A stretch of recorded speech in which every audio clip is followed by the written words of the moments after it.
O Gabriel fala, né, que tipo, a arrogância era um defeito pra ele. Pra mim, um dos meus defeitos era essa... Mas tá muito melhor, né? Sim. Pra mim era essa insegurança de ficar me botando pra baixo. Então, eu sei que eu tô pulando um pouco na frente, mas quando a gente começou a... Só pra dar o contexto, então. E daí o Gabriel ele vai contar essa parte de como daí a gente começou a se conectar pra se desenvolver junto. Mas já dando um briefing do outro, só pra gente não esquecer depois... A gente teve que aprender a se desenvolver para conseguir se encontrar no meio e conviver. Uhum. Ele diminuir a arrogância dele e eu aprender a me posicionar e a lidar com a minha insegurança. Porque o cara inseguro ele não se posiciona, né? Porque ele tem medo da rejeição continuar e de ser afastado e do que vão pensar dele. Então eu tive que crescer esses meus defeitos e aprender a lidar com eles. Aprender a lidar, não aumentar eles, né? E o Gabriel também. Só que como a gente era muito opostos... foi muito louco, assim, porque a gente tinha que lidar... Um ativava o outro, um dava gatilho nas coisas que um não gostava no outro, sabe? Uhum. Então, cara, a nossa relação, assim, como amigos e como sócio, foi muito doída. Foi extremamente difícil, assim, porque um ativava as inseguranças e os medos que o outro tinha. Só que a gente tinha um nível de consciência suficiente já para saber que isso eram coisas que a gente tinha que melhorar na gente. Que não era do outro, era em nós.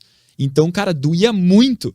Só que a gente... De chorar às vezes, cara, sabe? Só que da gente entender, cara, isso aqui é uma coisa que eu preciso melhorar. Eu preciso aprender a me posicionar melhor. Uhum. E daí o Gabriel, cara, eu preciso... Cara, isso é arrogância minha. Eu não tô sendo respeitoso, sabe? E daí isso fez com que a gente conseguisse se desenvolver como pessoa muito rápido. Porque a gente estava em constante contato com alguém que evidenciava as coisas que a gente não gostava em nós, que a gente queria mudar, saca? Uhum. Então... nossa relação foi... Forçada, mas a gente já vai chegar nessa parte do porquê que a gente continuou junto, então, né? Tinha todos esses conflitos, mas... Então, o Guto falou comigo nessa época, deu essa conversada, deu... Nem lembro, honestamente, nem lembro o que ele falou, eu lembro que teve essa conversa, porque depois ele me lembrou. E daí, na época de voltar pro Brasil, então eu pensei, puta, não quero ficar sozinho, velho, quero ter um brother também, é do caralho, trocar ideia, trocar experiência, é muito melhor do que fazer sozinho. Eu lembrei do Augusto e mandei uma mensagem pra ele. Na época era chamado por Skype, né? Foi por Skype. Aham. Aí eu falei, meu, tu tá na Austrália? Tá na Austrália ainda? Vai voltar quando no Brasil? Aí ele, cara, tô na Austrália, eu ia voltar em dezembro de 2014 pro Brasil. Ele ia voltar em fevereiro. Fevereiro, é. Uhum. Em fevereiro pro Brasil, voltar da Austrália. Aí eu falei, cara, podemos trocar uma ideia? Aí beleza, trocamos uma ideia, ele entrou no Skype e eu falei pra ele, cara... Tu não tinha falado umas ideias assim, assado, sobre tal e tal coisa, etc? De abordar desconhecidos na rua. Porque eu vi, nessa minha busca de lidar com a minha insegurança e não querer ser mais rejeitado e aprender essa dinâmica social, eu via que os caras ensinavam que tu tinha que tipo, abordar desconhecidos na rua para perder esse medo. Perdão, eu falei errado. Não é perder o medo, é aprender a lidar com ele, né? Sim, aprender a conseguir a dar o início a uma conversa, mesmo tu tremendo de medo, mesmo tu sendo tímido e tendo essa ansiedade toda. Então, eu também não tinha, que nem o Gabriel falou antes, eu não tinha ninguém que tava nessa vibe comigo. Eu até tentei mostrar, e foi assim que eu falei disso pro Gabriel, porque eu queria aliados, eu queria pessoas que estavam nessa mesma comigo, sabe? Então, o primeiro objetivo era conseguir abordar desconhecidos na rua. Foi essa a primeira coisa que vocês começaram a conversar pra fazer, assim. Sim. É isso? E vocês chegaram a fazer? Pra caralho! Pra caralho, velho. Cara, Porto Alegre, nossa. Tá louco, mano. Porto Alegre. Onde que vocês iam lá? Tudo que é lugar, velho. Tudo que é lugar. Honestamente, tudo que é lugar. No centro, no nosso bairro onde a gente morava, que era o Bonfim.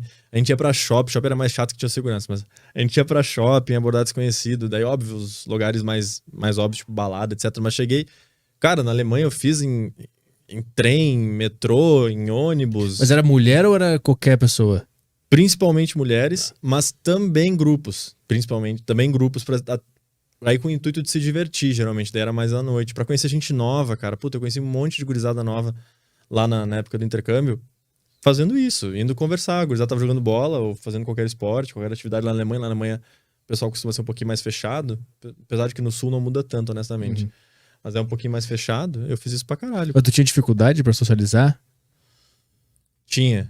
Porque apesar de eu ser uma pessoa que tinha facilidade na escola, essas coisas, eu era muito orgulhoso. Que é o lance que a gente falou, né? De ser passar do ponto do orgulho e virar, inclusive, arrogância. Então, por eu ser tão orgulhoso, eu tinha muito medo de errar. De se colocar à prova. É, muito medo. Eu sabia que, claro, com a facilidade que eu tinha, se a pessoa dava um oizinho, ou dava uma olhadinha, assim, qualquer coisa que seja, já me sentia tranquilo. Aí eu ia falar com ela. Porque daí é que nem aquela prova que tu estudou. Tu vai com uma... Tem a garantia já. Tu tá bem mais tranquilo, bem mais seguro. Outra coisa é uma pessoa que tu nunca viu na vida, ela nem olhou pra ti, ou olhou até... O que esse cara tá vindo aqui falar comigo? Tu ir lá e te botar a prova. Eu tinha muita dificuldade com isso. Acho que todo mundo tem, né? Mas eu tinha muita dificuldade. Vocês fizeram bastante isso. O que tá em jogo nesse momento de interação com o desconhecido? Qual é o subtexto? Por que é tão difícil fazer isso?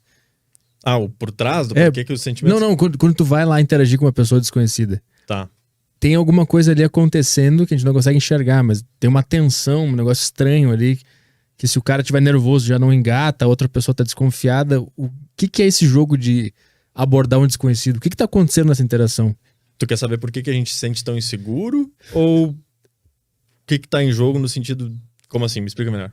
É que a gente não consegue enxergar exatamente o que tá rolando nessa dinâmica. Quando tu tenta falar com alguém que tu nunca viu na tua vida, quando tu tenta abordar um grupo de pessoas... Ali tá rolando um jogo animalesco entre animais.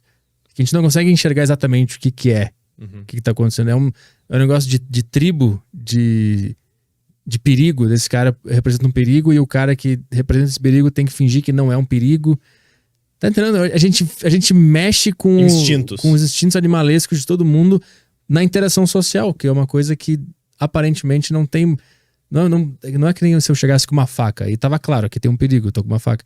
Só de uma pessoa tentar falar com a outra, já rola um negócio estranho. Mas o porquê que rola, eu não entendo porquê. Mas eu acho que é porque nós somos animais, né, velho? Honestamente, a parte do cérebro que é o córtex pré-frontal, que nos diferenciou como nossa inteligência, digamos assim, foi a última a se desenvolver. Foi a última parte. Antes disso, teve todas as outras partes do nosso cérebro, reptiliano, que é o mais antigo, por exemplo, que traz todos esses instintos animalescos. A gente é animal na nossa essência. Aliás, nós somos animais, né? Sim. Então, acho totalmente normal acontecer essas coisas que a gente não tá conscientemente escolhendo sentir, né? Nem conscientemente escolhendo fazer. E é por isso que esses conteúdos são tão legais, porque eles desmistificam muito disso. E também ensinam como é...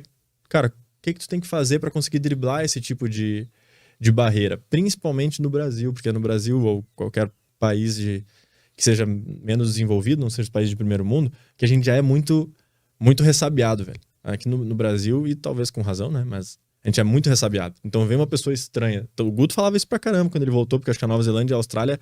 É o oposto. Pelo que eu ouvi das histórias do Guto, é o lugar mais relax do planeta. A Alemanha já não é tanto, mas o Brasil, velho, o Brasil é foda. É mais difícil no Brasil do que na Alemanha? É. Eu imaginei que seria o contrário. É. Mas não depende da região aqui no Brasil, né? Lá no sul, provavelmente, é muito mais difícil do que se tu for pra praia no Nordeste, deve ser mais fácil de interagir com as pessoas. Eu só fui no Nordeste com minha mulher, então... não sei dizer. Aí é bem difícil de interagir com as pessoas. O cara tem que ser um gênio pra conseguir. Aí é bem complicado. Não, Deus Liviana, te amo. Então...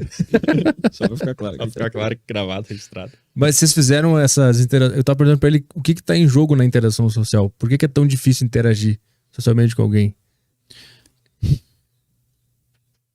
Cara, porque eu acho que a gente é treinado aqui no Brasil e principalmente no Sul, a quando uma pessoa desconhecida vem falar contigo, ela quer alguma coisa tua. Seja qualquer coisa, né? Então, seja uma pessoa querendo pedir esmola pra ti, né? Seja alguém querendo te vender alguma coisa, seja um cara babaca querendo sugar da mina o beijo dela ou a atenção dela. Então, a maioria das vezes é querendo tirar algo da pessoa. E a gente não gosta disso, né? Ninguém gosta de ser sugado, de sentir que tem alguém querendo pegar algo de ti para benefício próprio e nada para ti, assim, onde não é um ganha-ganha. E por não ter essa cultura, assim, eu acho, assim, da interação a interação do desconhecido ser algo onde na maioria das vezes é algo positivo para ti, tu acaba te blindando, tu acaba criando barreiras, escudos, assim, para te proteger, para não ser sugado. E daí, quando uma pessoa desconhecida vem, daí tu faz essa associação, né, probabilística na tua cabeça. Bom, a maioria das vezes é para pedir alguma coisa, para tirar. Então eu vou já me pré-evitar isso de alguma forma, né? Então, é por isso, inclusive, estudando lá na época eu descobri que as mulheres nas festas, a grande maioria das vezes, elas são muito secas quando o cara vai puxar assunto com ela, né? Assim, não. Tipo, ela, não, obrigado, e vira. Porque a grande maioria dos caras não tem esse tato quando ele vai abordar, então ele, mesmo às vezes não querendo, ele é invasivo, ou ele causa uma situação desconfortável para ela. E daí pra ela evitar, ela nem percebe, eu acho que a grande maioria, a grande maioria nem percebe que faz isso. Pra evitar passar pelo desconforto que ela já passou várias vezes dessas situações quando aconteceram, ela já evita no início, sabe? Então eu acredito que é por isso, assim, na maior parte das vezes quando acontece, tu aprende que é ruim pra ti, que dói, que gera um desconforto, então quando acontece tu já cria uma barreira pra evitar aquele desconforto. O que não acontece na Austrália, que nem o Gabriel falou, na Nova Zelândia. Lá o oposto, lá culturalmente as pessoas se ajudam. Cara, como eu fui em 2012 para Nova Zelândia, não tinha Google Maps, assim, pelo menos se tinha, não era costume da galera usar no celular e coisa, né? Então era muito comum todo mundo ter um mapa, né? Turista e coisa, segurar um mapa na mão, assim. E daí lá, cara, se tu fica com um mapa na mão, na rua, dá 30 segundos, chega uma pessoa e pergunta pra onde é que tu quer ir, que ela quer te ajudar.